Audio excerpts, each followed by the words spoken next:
Intonation. The term intonations refers to the ways the voice go up and down in the pitch when people are speaking. Is a fundamental way past of way we express our own thoughts. It enables us to understand those of others, as well as helping to determine meaning. Intonations gives us clues about the speaker's the attitude or how he feel about what he's saying. For instance, we can get a good idea as to whether someone is interested, bored, um, being kind, being honest, or lying. Pitch. Pitch can understood as quality of a sound that is gathered by rate of vibrations producing it. In short, pitch refers to the degree of highness or lowness of tone. Tone. Tone is a certain pattern of pitch movement. By means of tone, the speaker signal whether what he or she say is a proclamation, an agreement, a disagreement, a questions, a hesitations, or indicators of completions or an continuations of turn talking in speech. Tonic syllable.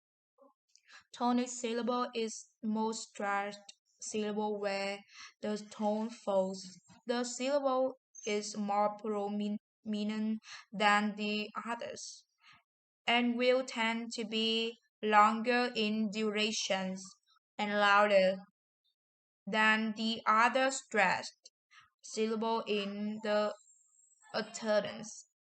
utterance. The tonic syllable is normally the primary stressed syllable of the last consonant word in an intonation phrase. For example, I'm a student.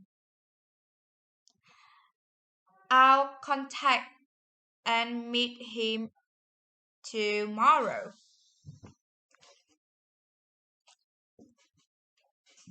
Intonation phrase.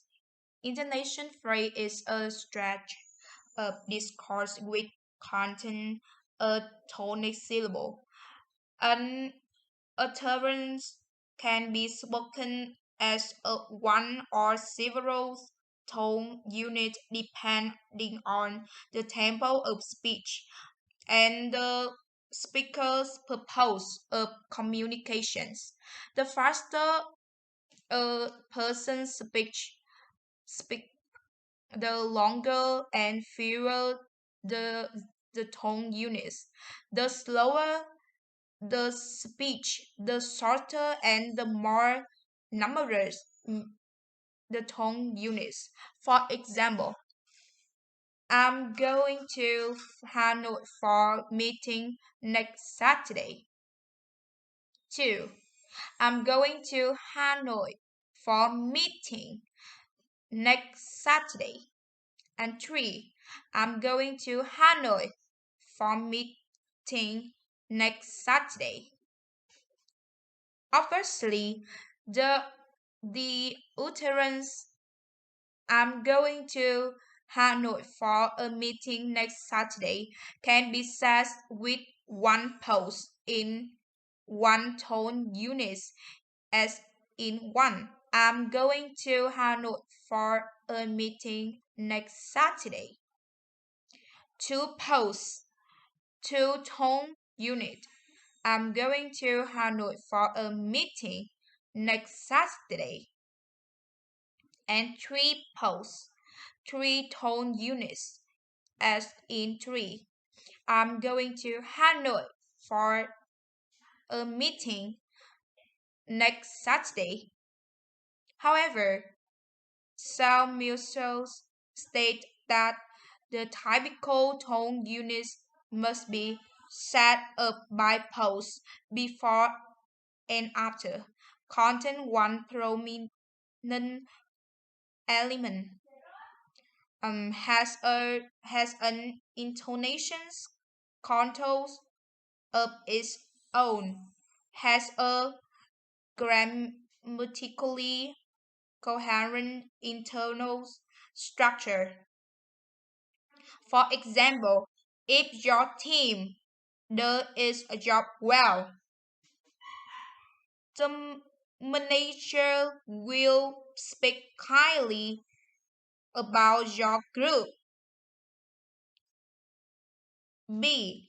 If your team does its job well, the manager will speak highly about your group.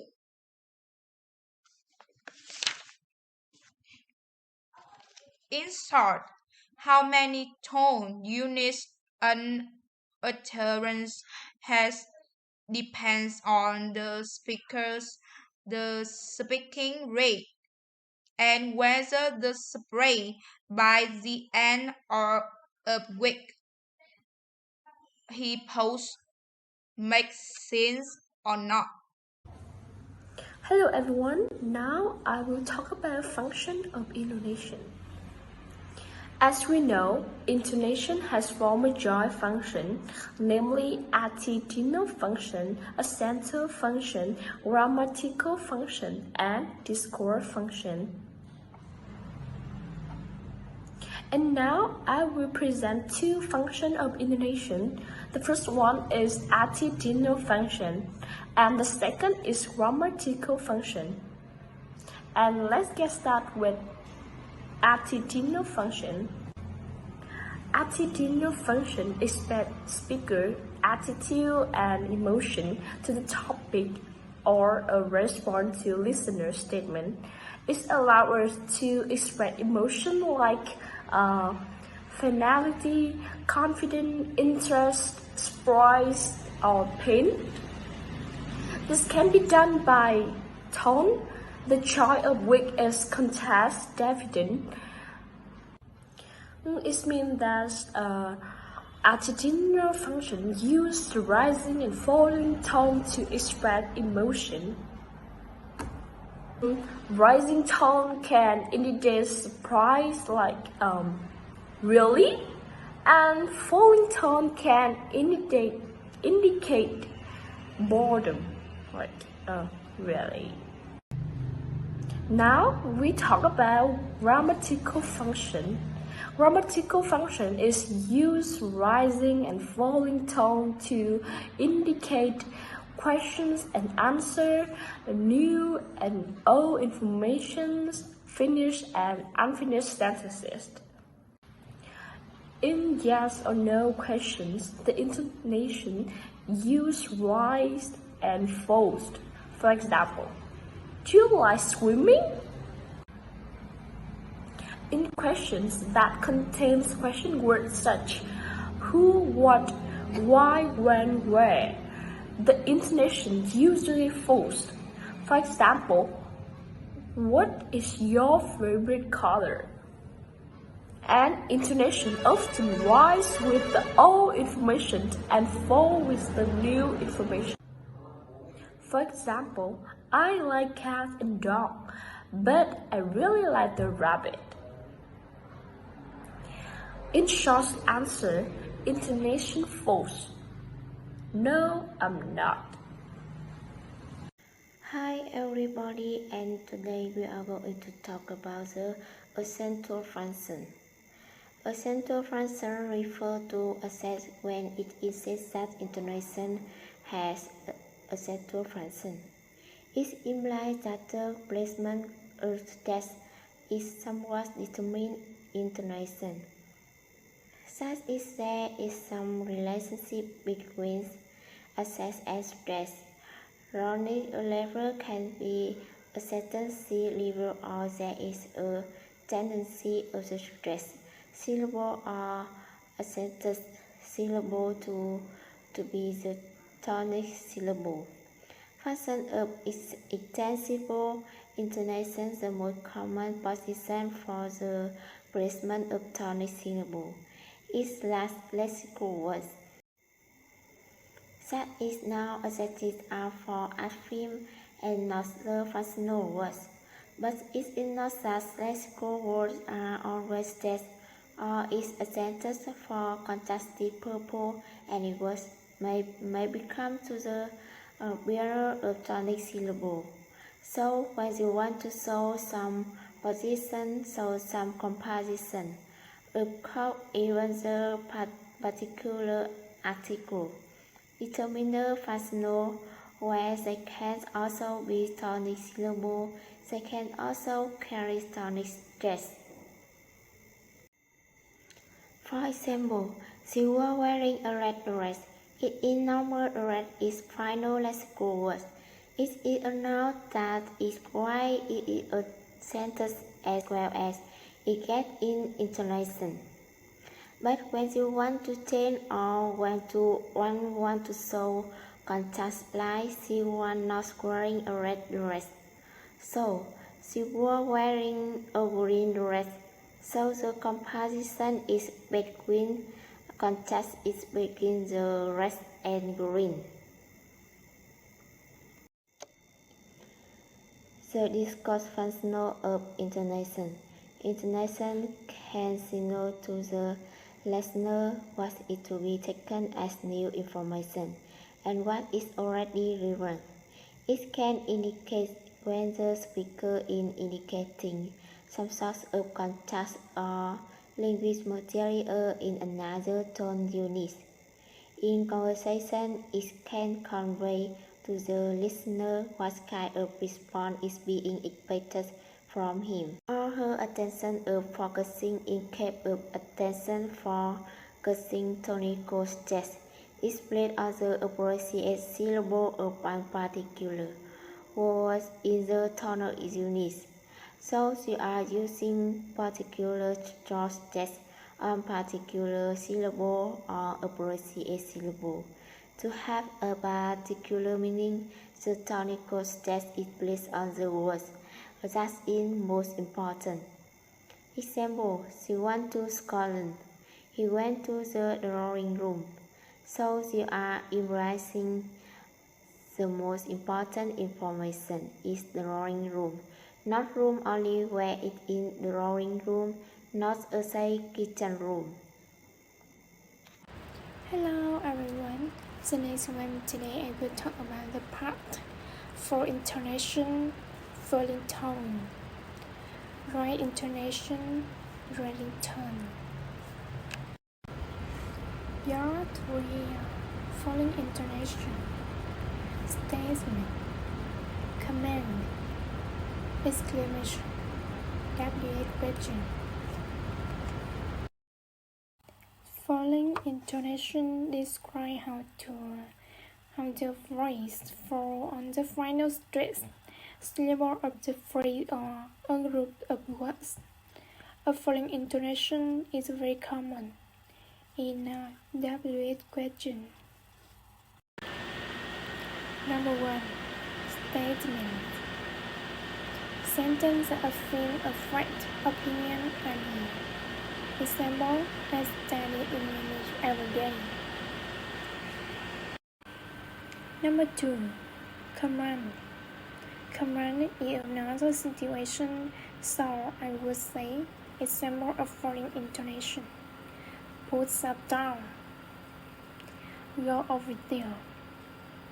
Stand against the wall. Put that over there. Order us or other to do something. Example, put the paper down. Please. Please. Number 3. End of sentence.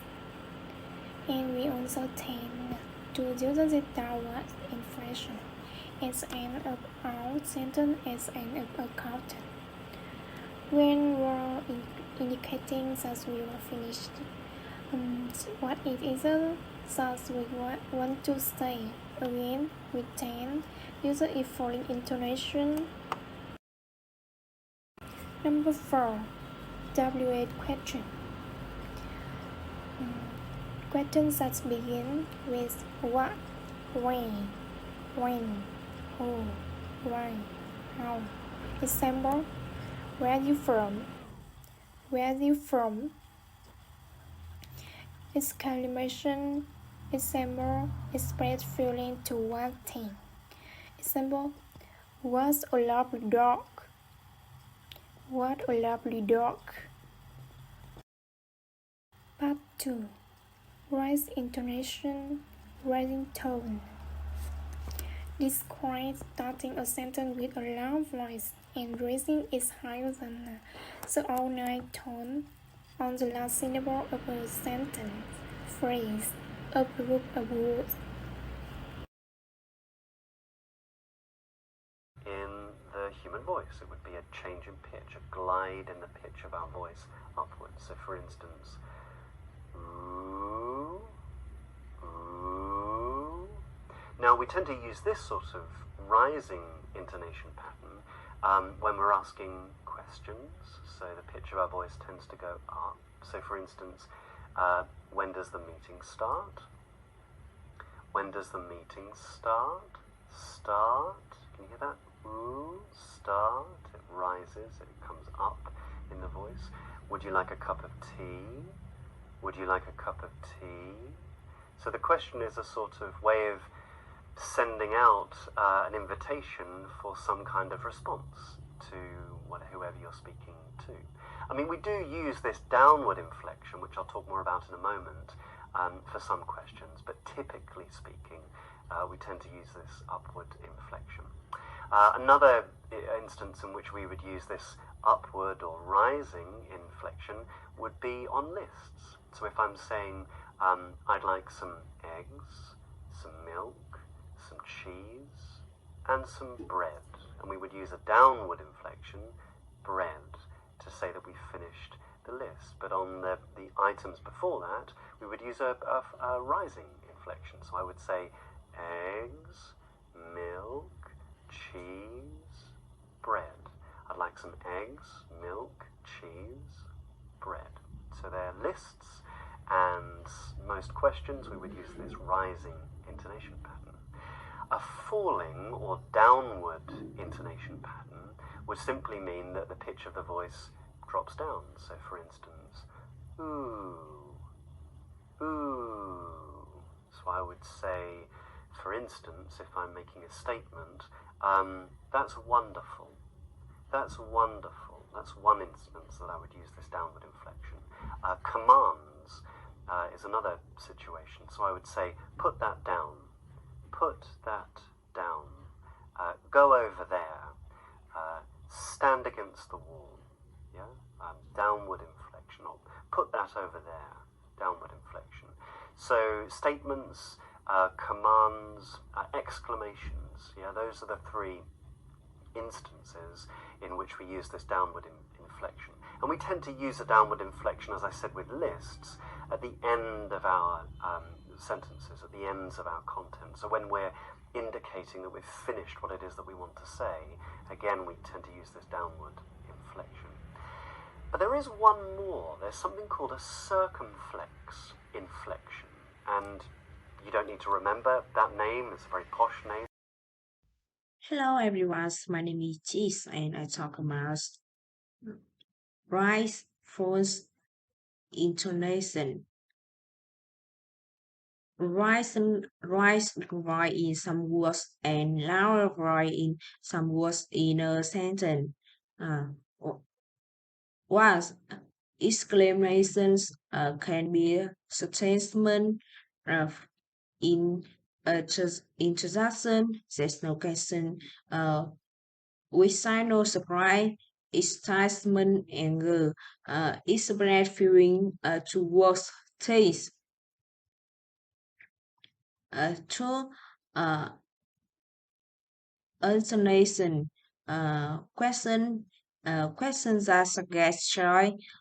For this type, the tone right on the first part of the question and for on the last part after or. Do you like coffee or tea?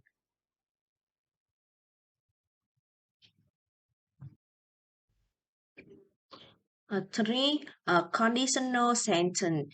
Is a conditional, the tone right in the is clause and for rallies in the main clause. Four, a question functions as a lesson is a car, the piece up at the beginning is a release down at the ends.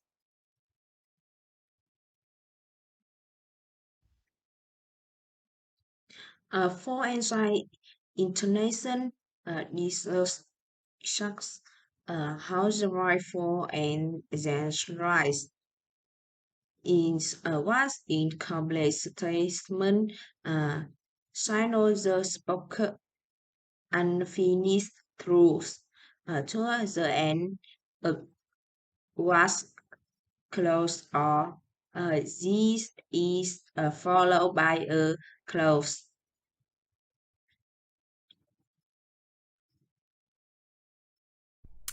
We can therefore say that intonation is about how pitch changes in a language to express two things. First of all, meaning, and secondly, attitude, or you can also think of it as feelings.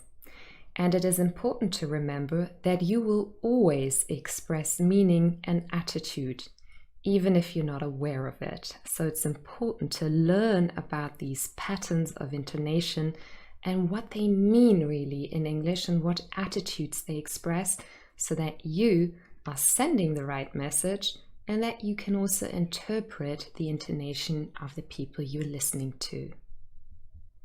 Now, let's look at meaning first.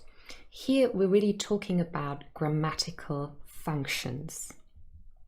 For example, we've got a sentence here to show you this. The sentence is, his bag is over there. I'm going to read the sentence out with two different intonation patterns. First of all, with a falling intonation. Listen. His bag is over there. His bag is over there. This is a typical falling intonation. We use it for statements if we just want to state a fact. Now, I could also say the sentence with a full rise. Listen carefully. His bag is over there. His bag is over there. What has changed? I used a full rising intonation, and hopefully you picked up on the message here that I showed surprise by this fact. I probably expected his bag to be somewhere else and not over there. I showed my surprise by a full rising intonation. Now, there are various